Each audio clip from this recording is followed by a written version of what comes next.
Sanbalate e Gesem, mandaram dizer-lhe: vem, encontremo-nos numa das aldeias da planície de Ono. Porém planejavam fazer-lhe mal, de modo que lhes enviei mensageiros com essas respostas. Com essa resposta: estou fazendo uma grande obra e não poderei descer. Por que cessaria a obra enquanto eu a deixasse e fosse ter convosco? 4 vezes me enviaram a mesma mensagem, e cada vez dei-lhes a mesma resposta. Amém? Soberano Deus, nós queremos te louvar nessa oportunidade, Senhor, uma vez mais. Meu Deus, ter a oportunidade de anunciar o teu nome é um privilégio, Senhor. Meu Deus, estar diante da tua igreja para ministrar a tua palavra, Senhor, é uma honra, Deus. Eu quero rogar ao Senhor que aqui o Senhor diminua este homem que fala, e que cresça o Senhor, que é o dono da obra, Senhor. Deus, que tu venha resplandecer o teu rosto sobre essa congregação, e tu vens, meu Deus, dispensar a compreensão do teu Espírito Santo, para que saiamos daqui, Senhor, com a tua palavra gravada nos nossos corações, e o entendimento nosso seja renovado, Senhor, para que compreendamos cada vez mais o propósito do Senhor para as nossas vidas. É o que eu te peço, Senhor, em nome do Pai, do Filho e do Espírito Santo. E a igreja pode dizer amém? Amém. Sente-se glorificando e exaltando o nome do Senhor. Aleluia. O autor da vida. Olhe para o autor da vida. Bendito seja Deus, aquele em quem você pode crer. Louvado seja Deus. Queridos, a palavra de hoje, muitos irmãos já leram. Talvez os irmãos também já ouviram alguém pregando sobre essa palavra. E muito toca em mim todas as vezes que eu ouço a palavra, que eu leio a palavra, que fala de um chamado, irmão Josias. Aleluia. Porque nós podemos analisar a Bíblia de Gênesis e Apocalipse, Deus sempre conta com alguém. Deus sempre contou com alguém para que pudesse fazer menção do seu nome, para que pudesse anunciar a sua palavra, para que pudesse fazer alguma obra em que pudesse evidenciar a existência dele, a grandeza dele, a bondade dele, a fidelidade dele, o planejamento dele. E diga-se de passagem, tudo isso é para que nós estejamos no centro desse projeto, da vontade do Senhor. Aleluia. Neemias era um dos cativos de Judá, e ele vivia servindo o reino, um reino que não era o reino de Deus.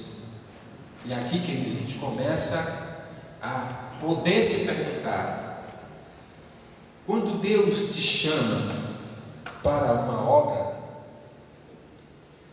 será que é só para o meio de crentes?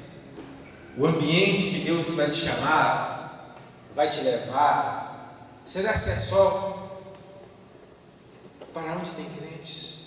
É só uma congregação que você possa pregar e não tem ninguém que se levante e diga assim: eu não acredito nisso aí não. Será que Deus te chama para um ambiente tão fácil assim, onde você não vai ter nenhum tipo de controvérsia, ninguém se levantando contra, nenhuma palavra contra, todo mundo vai estar a favor, queridos? Não foi essa a promessa, entre aspas, né? Não é uma promessa, na verdade, é uma certeza de que vai acontecer tribulação na vida do crente. Por que vai? Porque quando nós escolhemos a Deus, quando nós decidimos que nós iremos fazer a vontade do Senhor, do outro lado tem um Satanás que quer te derrubar, e ele vai usar todos os artifícios para te derrubar. Aqui Sanbalate tinha alguns, Neemias tinha alguns que se levantaram contra a obra. E só que nas nossas vidas podem se levantar contra a nossa vida espiritual, a nossa vida ministerial, o nosso chamado, pessoas de dentro da nossa casa, os seus vizinhos, os seus parentes mais próximos. Pessoas que talvez você diz: nossa, essa aqui, até você. Não tem contraindicação. A certeza de que se levantarão muitos contra a obra do Senhor.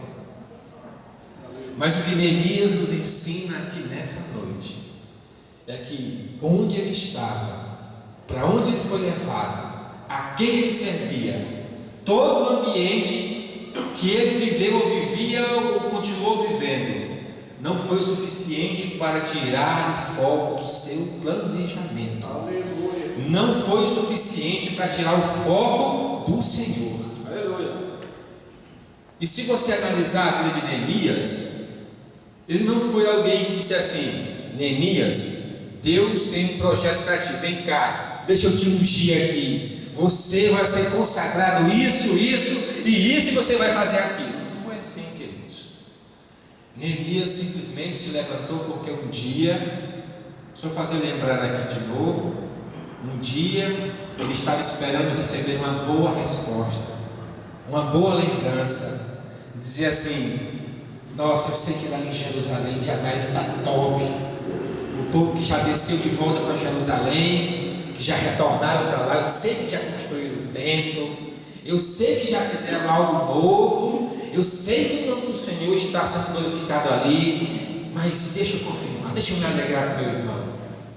Aí a palavra de Deus diz que um dia ele se encontra com um dos seus irmãos que estava vindo de Jerusalém, e ele foi todo alegrinho lá para saber como é que estava.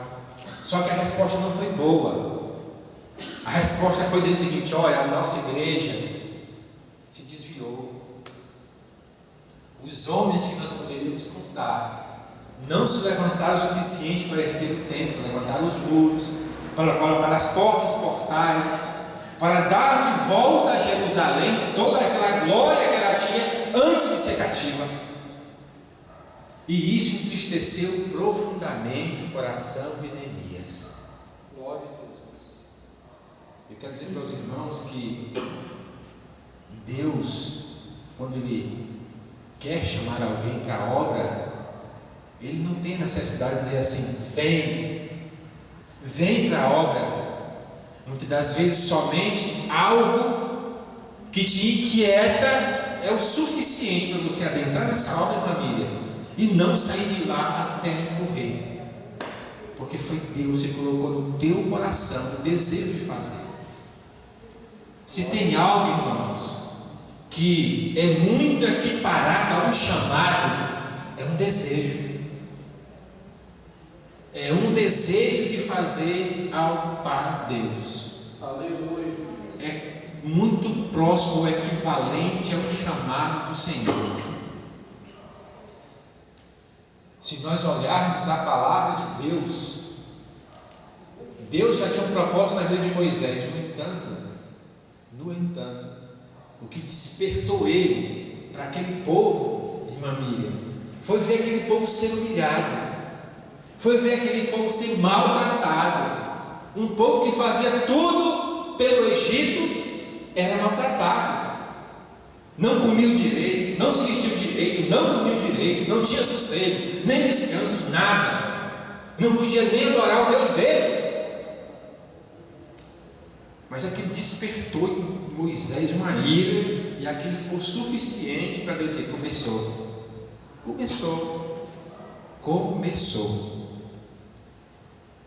Neemias, quando ele desejou fazer algo para o Senhor o encheu de toda a autoridade para fazer aquilo. No entanto, irmãos, Neemias foi fazer o quê? Ele foi fazer obra de crente. E a obra de crente, a maior obra do crente é dobrar o seu joelho e orar ao Senhor. A maior obra do crente é se sacrificar para a obra do Senhor, para a vontade do Senhor. E ele orava e jejuava, e passou muitos dias assim, orando e jejuando. E Deus estava ouvindo, e Deus estava vendo, até que Deus deu a oportunidade para ele, diga-se de passagem, queridos, ele falando com o rei, a cada um falava e outro se calava, enquanto ele se calava, ele estava orando. Enquanto o rei estava dizendo alguma coisa, ele estava orando. Quando o rei terminava de responder, que ele falava, que se calava, orando de novo. Orai sem cessar. Papel do cristão, queridos. Para onde vai? Oração. Sai de casa, ore, queridos. Chegue no seu trabalho, diante da sua mesa, do seu computador, do seu trabalho. Apresente o seu trabalho ao Senhor. Agradeça ao seu trabalho ao Senhor. Como disse aqui uma palestrante aqui há uns dias atrás, ore para Deus fazer o seu patrão milionário. Abençoe as rendas. Eu costumo dizer ao Senhor: Senhor, abençoe aqueles que o Senhor escolheu para me sustentar. Aleluia. Porque é assim que Deus faz, irmãos. Quando Deus disse a Elias: vai a Sarepta, porque lá tem uma viúva que vai te sustentar. Vai te sustentar. Quando ele chegar lá, tem uma viúva que está para morrer de fome. Mas era aquela viúva que iria sustentar ele. Por quê? Porque foi Deus que disse, queridos. Foi Deus que escolheu. Quando Deus escolhe alguém para te sustentar, fica tranquilo. Foi o que a irmã Miriam pregou hoje nessa noite.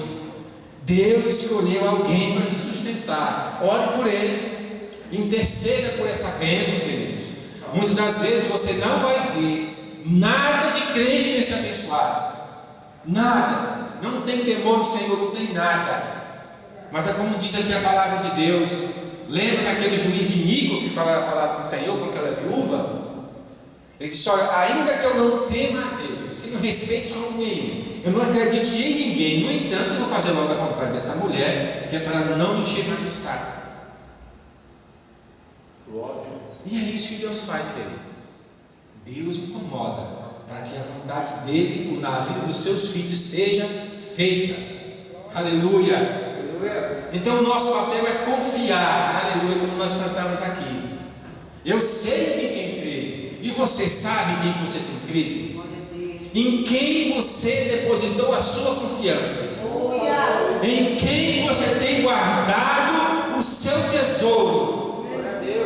Em qual é o banco que você tem guardado o seu dinheiro? Aleluia. Certa vez eu ouvi um homem dizendo que a moeda do céu chama-se almas. A moeda do céu chama-se almas. E Deus disse: olha, esconda tudo que é de tesouro que você tem aonde? Lá no céu, para que nem a traça, nem a ferrugem o consuma. Confie que Deus guarda, que Deus prospera. Quer ver um negócio que às vezes a gente não pensa? Você acha quem é que ganha mais quando você devolve o seu dízimo? Foi você. Você ganha mais quando você dá 10% e fica com 90%. Pensa um pouco aí. Quem tem mais vantagem? Porque quando nós doamos ou devolvemos o nosso dízimo, nós ficamos com toda a consciência tranquila. Glória a Deus que eu fiz mais uma vez a vontade do Senhor. Eu devolvi o meu dízimo. Eu ofertei na casa do Senhor. Eu contribuí com missões. Eu contribuí com o departamento de ação social. Glória a Deus por isso, Senhor. Te dou graça por isso. Queridos, sabe o que é que prospera na tua vida? É os 10% que você botou lá em cima. Os 90%, talvez não demora 15 dias, acaba. Talvez não demora 15 dias, acaba. Quando eu recebo o meu ordenado, que eu começo a pagar boleto, pagar fatura de cartão, não é um dia não, querido. É 2 horas, acabou. Só o tempo de pagar os boletos. Acaba. Mas aqueles 10% estão guardados no céu. Aqueles 10% estão guardados lá nas mãos de quem sabe fazer prosperar. Aleluia. Então eu durmo tranquila, como diz a palavra do Senhor em Salmos capítulo 4, versículo 8. Eu me deitarei e fiquei sossegado, porque tu, Senhor, me faz repousar em segurança. Me faz dormir tranquilo, porque eu sei que nas mãos do Senhor a minha providência está lá, o meu banco está lá, e lá Ele vai multiplicar. Lá o juro é alto, irmãos. Lá o juro é alto, altíssimo. Então Neemias estava fazendo a grande obra do Senhor. Aí se levanta 3 atribulados, 3 incircuncisos de coração. Neemias, moço, tu é doido. Tu vai fazer um negócio desse daí que já tem mais de 70 anos que o povo tem e não consegue. Moço, larga isso de mão, Neemias. Meus irmãos, para começar, quando Deus nos chama para fazer uma obra, tem os traços do Senhor. Eu estava lendo o livro de Juízes, quando Deus, através do seu anjo, vai se revelar à mãe de Sansão.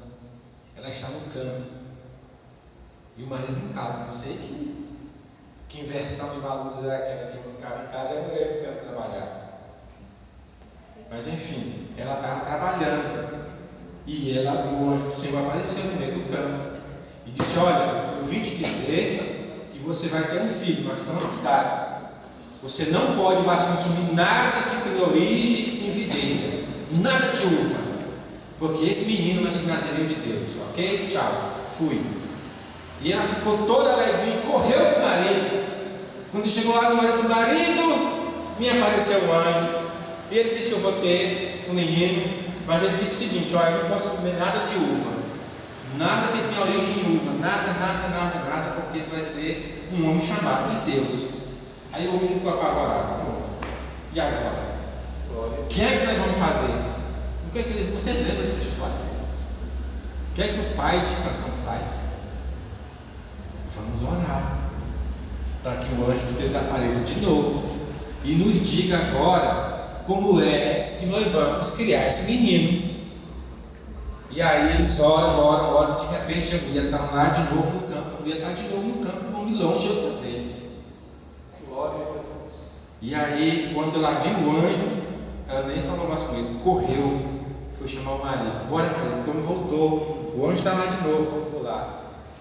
E eles começam a conversar, e ele começa a dizer como é que tem que cuidar do menino. Quando termina aquela conversa ali, ele faz uma pergunta, queridos. Ele disse: mas como é teu nome? Ele disse: mas por que tu pergunta meu nome, sendo que é maravilhoso? Olha só, queridos. Então aqui a gente começa a tirar uma conclusão. Toda palavra da verdade, ela tem um princípio de verdade. Ela revela alguma coisa da verdade. Eu já tinha lido muitas vezes essa palavra, mas esse maravilhoso, na hora que eu li ele de novo, nossa, Isaías 9,6, mesma coisa. Ele disse: olha, o menino se nos deu, e o seu principal está sobre os seus ombros, e o nome dele é maravilhoso, Conselheiro, Deus forte, Pai da eternidade, Príncipe da paz. Esse era o mesmo que apareceu lá em Isaías 9,6, foi o que aparecia lá em Juízes. É um chamado, queridos, é o mesmo Deus dizendo: faça. Foi eu que coloquei no teu coração o desejo de fazer essa grande obra. Mas aí de repente, esses atribulados, queridos, por 4 vezes, aleluia, chamando Neemias para deixar Neemias de lado. Só que ele, quando ele chama ele pela 4ª vez, ele já tinha terminado de construir os muros de Jerusalém. Aquele homem fez em 52 dias uma obra que muitos já tinham tentado fazer e não conseguiu fazer. Então nós vamos fazer, Deus. Alguém na determinação do Senhor e confia somente nas providências dele, ninguém impede, queridos. Ninguém vai impedir o crescimento da obra se você estiver ouvindo somente a voz de Deus. Às vezes você se pergunta: nossa, eu estava fazendo um negócio lá, não deu certo. Eu estava fazendo um negócio lá, comecei, nossa, me atrapalhou, chegou um assunto, me atrapalhou, não fiz mais. E você vai contar várias e várias vezes a mesma coisa. Por que, queridos? Porque toda vez que essa coisa chegou, você deu atenção a esta coisa, e a obra que você estava fazendo, você largou. Você largou. Eu estava fazendo um curso de inglês, acabou o tempo, nossa, quando pensa que não, se lembra que não estava mais fazendo o curso porque se ocupou com outra coisa. Aconteceu isso comigo, irmãos. Eu deixei por alguns dias, talvez até meses, de fazer orações na madrugada, de vir para quê? Para eu estudar para um concurso do Banco do Brasil. Eu vou passar nesse concurso. Até falei para o João Gabriel aqui, meu sobrinho, que em termos de disciplinas foi o que eu já tinha encontrado mais fácil durante todos os outros concursos do Banco do Brasil que eu já tinha feito. Esse aqui eu vou passar. E eu me debrucei estudando. Mas que hora era? Na hora da oração, na hora do sacrifício, na hora que eu tinha reservado para adorar a Deus. Então eu substituí a adoração ao Senhor pelo estudo. Aí o cara de pau dele, João Paixão, veio aqui na igreja e disse: orem por mim que eu vou fazer uma prova. E aí ele se levanta: você já passou? Deus tem um propósito contigo, varão. É sério, então eu abracei essa causa.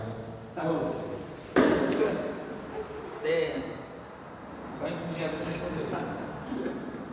Sangue de Jesus tem poder. O resultado disso foi que para eu voltar para fazer oração de madrugada, pensa no sacrifício, meu irmão. Pensa no sacrifício. Porque eu substituí um momento com Deus, com um desejo de trabalhar no Banco do Brasil da vida. Então, queridos, não queiramos substituir o chamado de Deus por nada nesta vida. Vai se levantar céus e terra contra o teu ministério.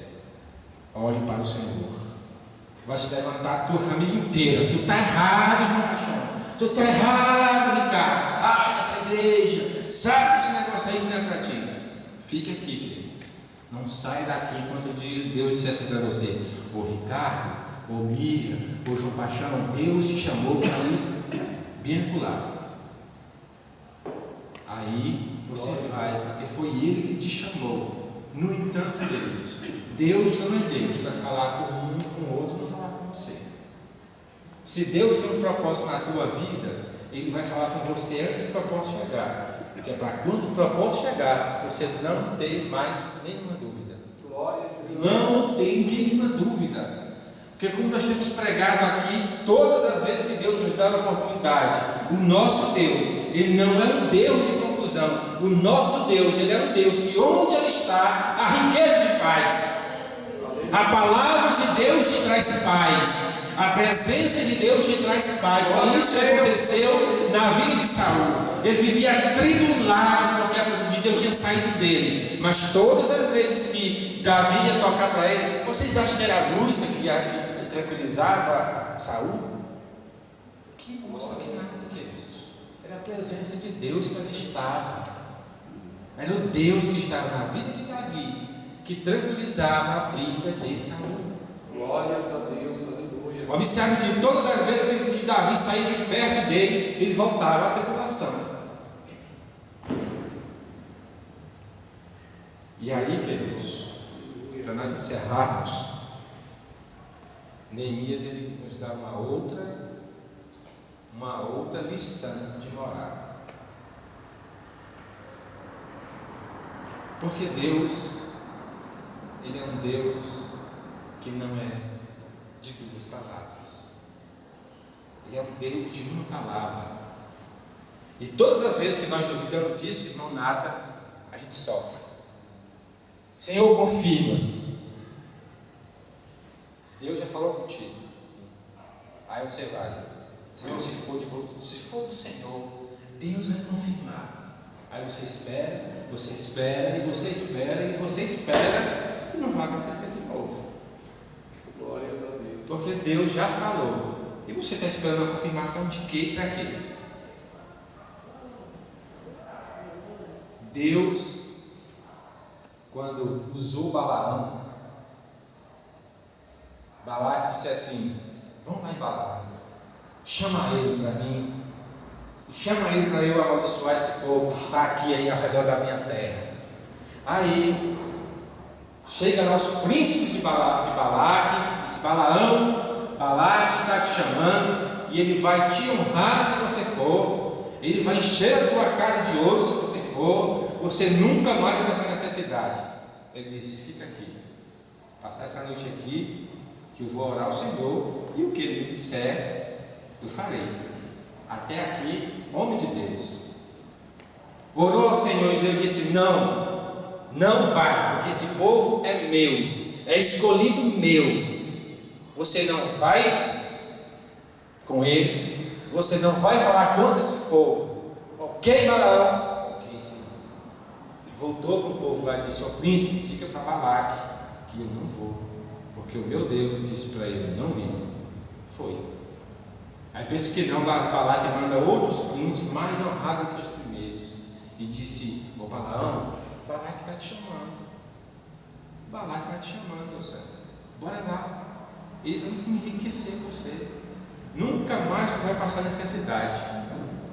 E de fato não passou mais não, porque morreu, não passou mais necessidade, porque ele achava que Deus ia mudar a história. A primeira palavra, como se dissesse: ó, a primeira vez o povo era meu, agora o povo não é mais.